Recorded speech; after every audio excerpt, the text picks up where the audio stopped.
শিৱসাগৰৰ জয়সাগৰ আৰক্ষী চকীৰ অন্তৰ্গত বগীদৌল সিংহদৰাত এটা চোৰাং তেলৰ ঘাটিত যোৱা 9 আগষ্টত বিস্ফোৰণ হৈছিলে আৰু সেই বিস্ফোৰণত ইতিমধ্যে দুগৰাকী ব্যক্তি আহত হৈ ICUত চিকিৎসাধীন হৈ আছে।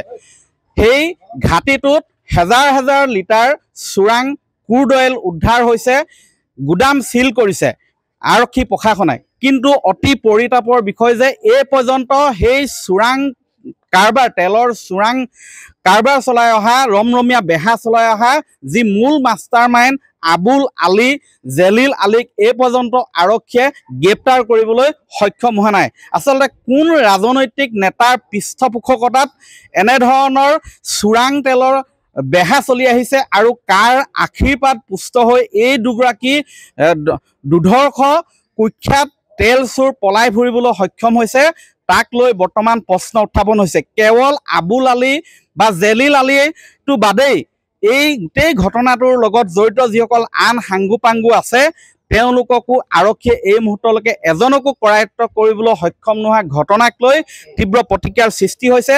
আৰু এই গোটেই বিষয়টোত যে ONGCৰ একাংশ বিষয়া কৰ্মচাৰীও জড়িত হৈ আছে, আৰক্ষীও আচলতে মিটিয়ালি কৰি আহিছে যে তেল চুৰি চক্ৰৰ সৈতে, সেয়া এক প্ৰকাৰ স্পষ্ট হৈ পৰিছে। বিশেষকৈ সেই ঘাটিৰ পৰা চোৰাং তেলটোৰ ঘাটিৰ পৰা প্ৰায় 2.5 কিলোমিটাৰ নিলগত যি মেছাগড়ৰ আমকটীয়া অঞ্চলত যি তাৰ পথাৰৰ মাজেৰে যি ONGCৰ পাইপ তৈল পৰিবাহী পাইপ গৈছে, তাত 3-4টা ফুটা কৰি দীৰ্ঘদিনৰ পৰা সেই তেল চুৰি চক্ৰটোৱে ক্ৰুড অইল তাৰ পৰা সংগ্ৰহ কৰি আছিলে।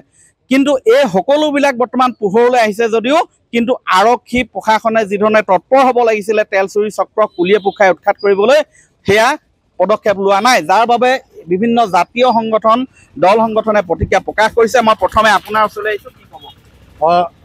এই চোৰাং যে তেল চুৰি চক্ৰটো সক্ৰিয় হৈ আছে, এইটো বিগত 20-25 বছৰ আগৰ পৰা সক্ৰিয় হৈ আছে শিৱসাগৰ আৰু ডিব্ৰুগড় জিলাৰ সীমান্তৱৰ্তী এলেকাত। আৰু এই যে পাইপ ফুটুৱাই পেলাই তেওঁলোকে যে তলে তলে যোৱা ওপৰেদি যোৱা যিবোৰ পাইপ ক্ৰুড অইলৰ পাইপ ফুটুৱাই পেলাই যে তেওঁলোকে যে মোহন নামৰ ব্যক্তি এজনৰ কথা ক'লে, অকল মোহনেই নহয়, শিৱসাগৰ জিলাৰ পৰা ডিব্ৰুগড় জিলালৈ যোৱা যিবিলাক চাহ বাগিচা আছে, চাহ বাগিচা যিবিলাক ক্ৰুড অইলৰ পাইপ গৈছে, সেই তাত তেওঁলোকৰ চকু নপৰে, জনচকুৰ আঁতৰত থাকে, তাত তেওঁলোকে পাইপ ফুটুৱাই পেলাই তেওঁলোকে ক্ৰুড অইলবিলাক লৈ পেলাই টেংকাৰত ভৰাই পেলাই লৈ গৈছে আজি 20-25 বছৰ ধৰি।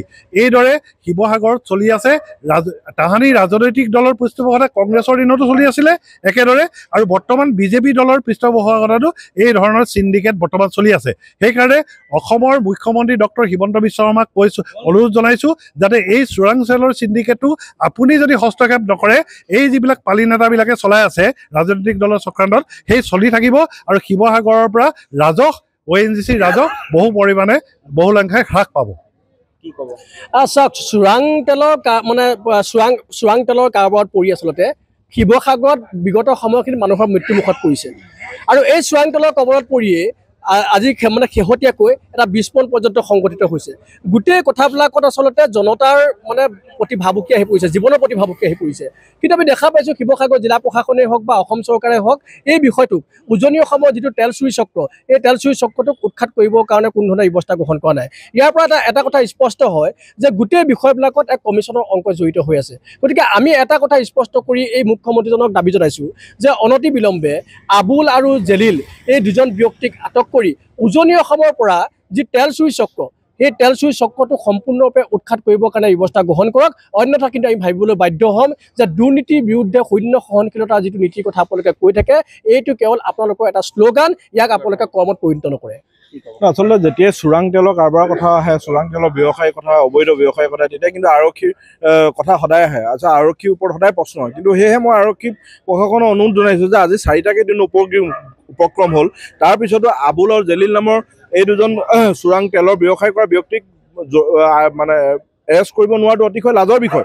আচলতে আপোনালোকে দেখা পাইছে যে ডাম্পাৰৰ তলত তেখেতলোকে বৃহৎ আকাৰৰ এটা খাৰুৱা তেলৰ এটা টেংকি স্থাপন কৰিলে। আচলতে খাৰুৱা তেলসমূহ ক'ৰ পৰা আহিছিলে? এই তেলসমূহ নিশ্চয়কৈ ONGCৰ পৰা আহিছে বুলি ইতিমধ্যে অভিযোগ উঠিছে। আৰু ONGC পাইপ ফুটাই এনেধৰণে ONGC এটা ব্যাগুম প্ৰশাসনিক বিভাগ থকাটো কেনেধৰণে এই চোৰাং ব্যৱসায়ীয়ে এই তেলসমূহ সংগ্ৰহ কৰিছিলে? আচলতে ONGC নিৰাপত্তা বা ONGC যোনটো প্ৰশাসনিক বিভাগ ইমান দুৰ্বল নে ইমান দুৰ্বল নে যাতে তেখেতলোকে এটা বেয়াগুম প্ৰশাসনিক বিভাগ থকাৰ পিছতো কিদৰে ৰাতি তেলৰ পাইপ ফুটাই তেখেতলোকে খাৰুৱা তেল সংগ্ৰহ কৰা হৈছিল আচলতে ONGC বহু বিষয়ে এই ক্ষেত্ৰত জড়িত আছে তেখেতলোকক তদন্ত আওতালৈ আনিব লাগে আৰু অতি শীঘ্ৰে আবুল আৰু জেলিলক গ্ৰেপ্তাৰ কৰিব লাগে হয় সকলোৱে এই কুখ্যাত তেল চুৰ আবুল আলী জেলিল আলীৰ বিৰুদ্ধে আচলতে সৰব হৈ পৰিছে গ্ৰেপ্তাৰৰ দাবী জনাইছে অনাগত সময়ত লক্ষণীয় হ'ব আৰক্ষীৰ বিৰুদ্ধেও যি অভিযোগ উঠিছে সেই অভিযোগ যদিহে মিছা প্ৰমাণিত কৰিবলৈ হয় তেনেহ'লে তেওঁলোকে নিঃসন্দেহে এই কুখ্যাত